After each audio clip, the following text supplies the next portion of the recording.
When you look at a map of the world, you are not looking at countries, but farms. You are allowed certain liberties: limited property ownership, movement rights, freedom of association and occupation, not because your government approves of these rights in principle, since it constantly violates them, but rather because free-range livestock is so much cheaper to own and so much more productive.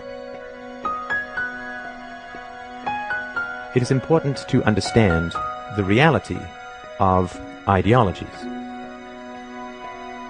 State capitalism, socialism, communism, fascism, democracy. These are all livestock management approaches. Some work well for long periods, state capitalism, and some work very badly, communism.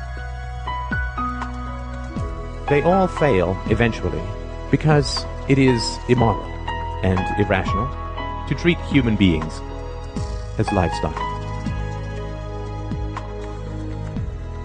The recent growth of freedom in China, India, and Asia is occurring because the local state farmers have upgraded their livestock management practices.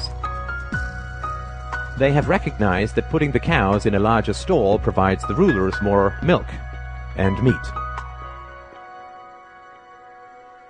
Rulers have also recognized that if they prevent you from fleeing the farm, you will become depressed, inert, and unproductive. A serf is the most productive when he imagines he is free. Thus, your rulers must provide you the illusion of freedom in order to harvest you most effectively. Thus, you are allowed to leave, but never to real freedom, only to another farm, because the whole world is a farm.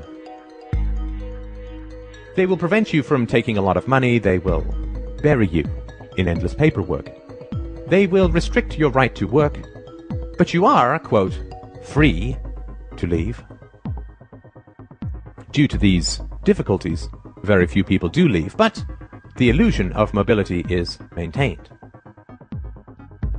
If only 1 out of 1,000 cows escapes, but the illusion of escaping significantly raises the productivity for the remaining 999, it remains a net gain for the farmer.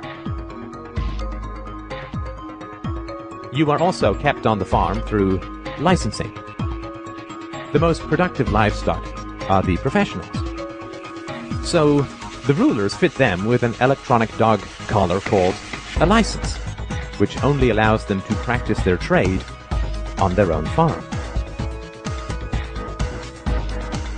To further create the illusion of freedom, in certain farms the livestock are allowed to choose between a few farmers that the investors present. At best, they are given minor choices in how they are managed. They are never given the choice to shut down the farm and be truly free.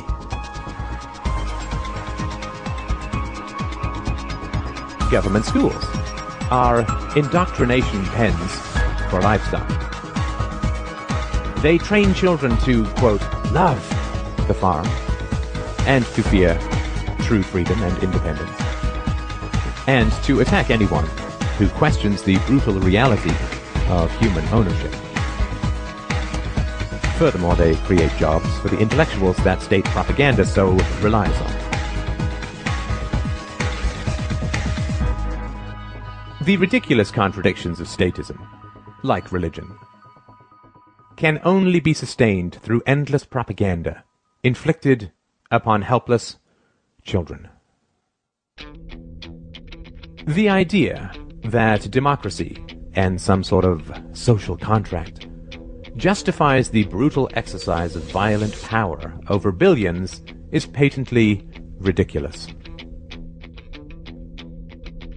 If you say to a slave that his ancestors, quote, chose slavery, and therefore he is bound by their decisions, he will simply say, if slavery is a choice, then I choose not to be a slave. This is the most frightening statement for the ruling classes, which is why they train their slaves to attack anyone who dares speak it. Statism is not a philosophy. Statism does not originate from historical evidence or rational principles. Statism is an ex post facto justification for human ownership. Statism is an excuse for violence. Statism is an ideology, and all ideologies are variations on human livestock management practices. You didn't think it was going to be that easy, did you? A religion is pimped out superstition, designed to drug children with fears that they will endlessly pay to have, quote, alleviated. Nationalism is pimped out bigotry, designed to provoke a Stockholm syndrome in the livestock. The opposite of superstition is not another superstition, but the truth. The opposite of ideology is not a different ideology, but clear evidence and rational principles. The opposite of superstition and ideology, of statism, is philosophy. Reason and courage will set us free. You do not have to be livestock. Take the red pill. Wake up.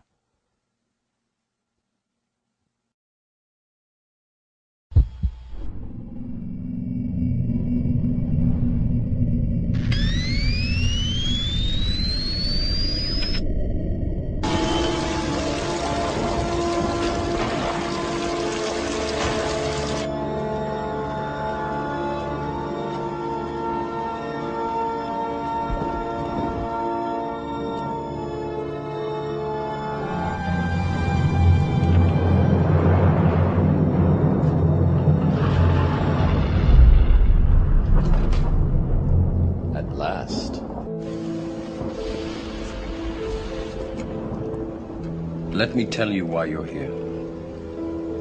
You're here because you know something. What you know you can't explain, but you feel it. You felt it your entire life, that there's something wrong with the world. You don't know what it is, but it's there, like a splinter in your mind, driving you mad. It is this feeling that has brought you to me.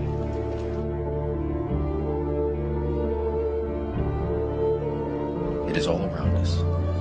Even now, in this very room, you can see it when you look out your window or when you turn on your television. You can feel it when you go to work, when you go to church, when you pay your taxes. It is the world that has been pulled over your eyes to blind you from the truth. What truth? That you are a slave, Neo. Like everyone else, you were born into bondage, born into a prison that you cannot smell or taste or touch. A prison for your mind.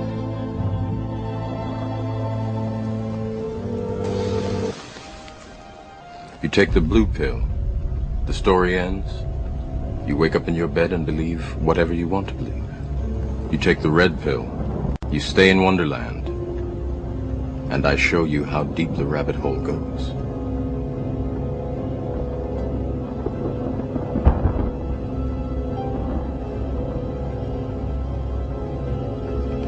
Remember, All I'm offering is the truth, nothing more.